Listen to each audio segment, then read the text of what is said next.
Sure din yun, Kuya Pao, sa mga Dabbercats natin na sagrado ang kasal. Oo naman. Na walang makakapag-invalidate nun.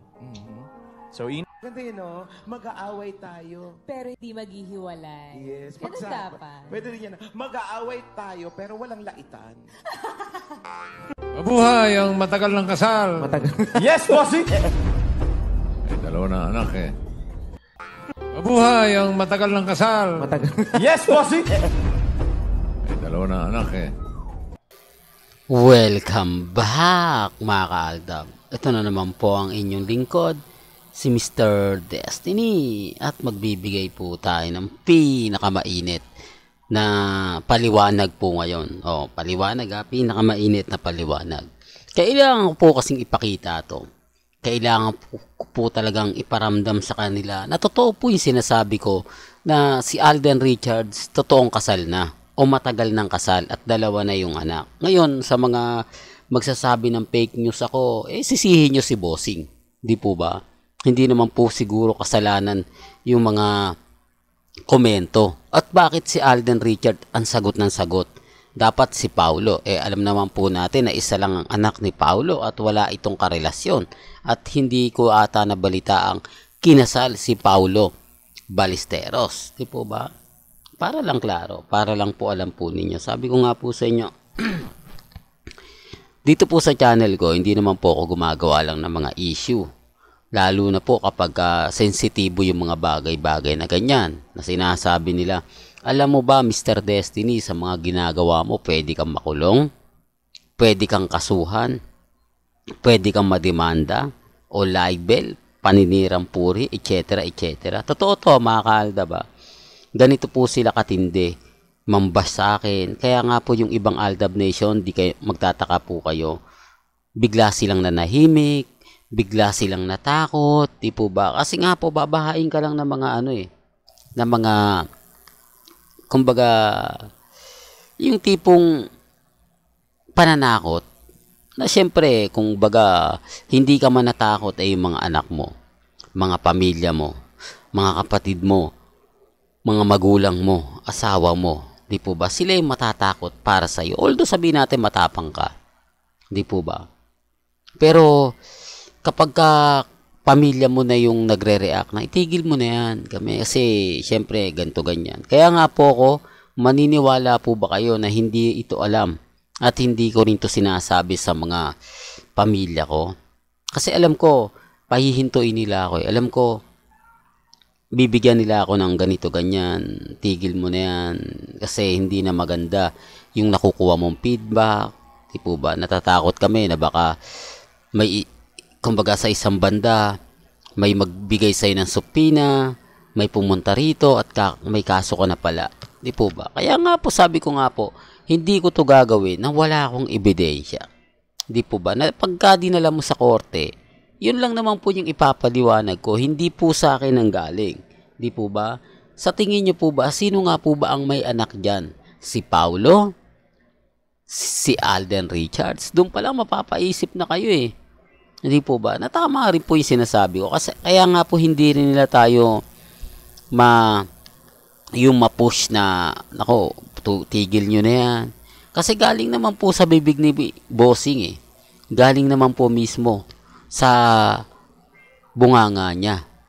Kaya paano nyo masasabing inedit ko to? Paano nyo ipapaliwanag? Hindi, inedit mo lang yan, Mr. Destiny. Na mga panahon to, pandemic eh.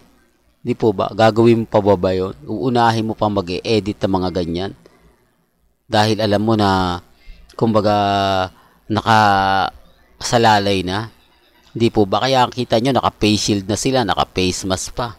Ganyan po katindi ng mga panahon na yun. Tapos, ibibintang sa atin na gawa-gawa. Ay, gawa-gawa lang yan ni Mr. Destiny. Hindi yan totoo.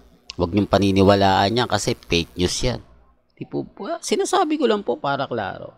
Sinasabi ko lang po para lang po sa mga taong bulag at bingi. Sa mga ayaw maniwala, bahala po kayo. At least si Bossing dapat ang sisihin nyo. Dapat si Bossing yung, kumbaga, tanong nyo bakit niya nasabi yan.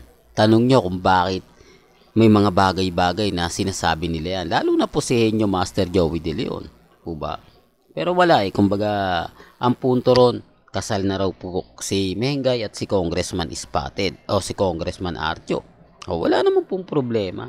Hindi po ba? Hindi naman po tayo namimilit. Ang punto ko rito, nagbibigay ako ng resibo. Nagbibigay ako ng ebidensya. Dahil alam ko, yung mga banat nila sa akin hindi talaga maganda. Yung mga banat nila hindi talaga kaaya-aya. Di po ba? Kaya talaga mararamdaman mo yung mga presensya at yung mga sinasabi nila. Kaya nga po ako mga kaaldab, tahimik lang. Kumbaga ako yung tipo na hindi basta-basta nagre-react at nagko-komento. Kasi ang sa akin po, kumbaga panalo tayo eh. Ang sa akin po, kumbaga andito yung point na kailangan nating gawin. Kailangan nating ipaglaban. Bagamat maraming sinasabi, bagamat maraming mga senaryo, mga komento na Mr. Destiny, fake news ka, hindi totoo yan. Wala namang pong problema ron. Wala namang pong kumbaga namimilit. Ang importante lang naman po kasi sa akin, maibigay ko tong mga ebidensya at resibo. Isampal ko ito sa mga nagsasabi sa akin na puro daw po ako paasa, lahat daw ng mga ginagawa ko hindi totoo. Eto na. Di po ba? Sample pa lang to ng mga ipapakita ko. Sample pa lang po ito ng mga video na napakarami. Di po. Real talk, mga kaaldab. Ngayon, di ko alam kung ano na naman yung komento. Na sinabing nasa baul na yan. Dapat yan, hindi mo na hinahalukay. Dapat yan, hinahayaan mo na lang. Matagal na yan. Move on na kayo. Tanggapin nyo na lang yung katotohanan. Di po ba? Halatang halata naman po. Pero gaya na sinabi ko, okay lang po yan. Kung ano lang po yung sa pananaw po nila, sa mga sinasabi nila, relax lang ako kasi alam ko may punto na tayo yung wagi, tayo yung panalo. Although yung iba nagre-react ng keso ganito, keso ganon, okay lang po yan. Sabi ko nga po sa inyo, kung ano lang po yung latest, kung ano lang po yung trending, kung ano lang po yung pinag-uusapan, dun lang po ako nagbibigay ng pahayag. Pero ipinapakita ko lang po ito, ipinararamdam na may mali. Di po ba? Na hindi po sa Aldab nang gagaling. Na wala pong alam ang Aldab kung wala naman po silang gagawin. Kaya nga po nagtataka ako, kami ang nasisisi, gayong kami lang naman po yung kumakapit. Nang dahil din sa sinasabi nila. Nang dahil din po sa mga pahayag nila. Di po ba? Sabi nga ni Bossing, matagal ng kasal yan, 2 na anak. Anong sagot ni Alden Richards? Yes, Bossing. Doon pa lang may mali na no? Pero gaya na sinabi ko, hindi naman po ako paniniwala. Hindi naman po nila kukonsider itong video na to.